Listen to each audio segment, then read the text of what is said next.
Politicians and the media often talk about the private and public sectors of our economy, but what's the difference, and which one is more effective?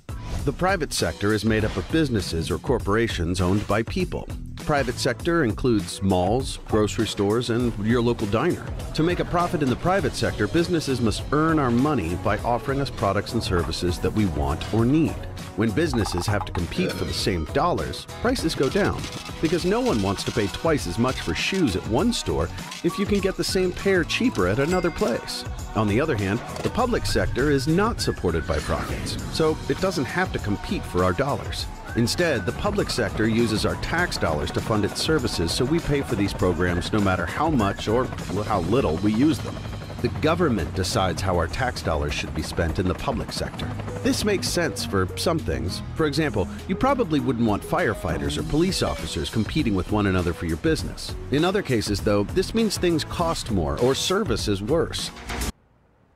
Should Guam privatize its utilities? One long-time and successful businessman on Guam says privatizing GPA and GWA could pay off the more than $1 billion in debt the utilities have and ultimately benefit the ratepayers.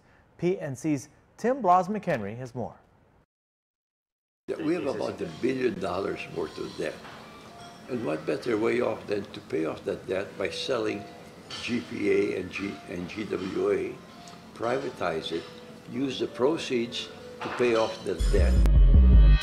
Pages from the memory, ups and downs I found. Trivial context when something went wrong.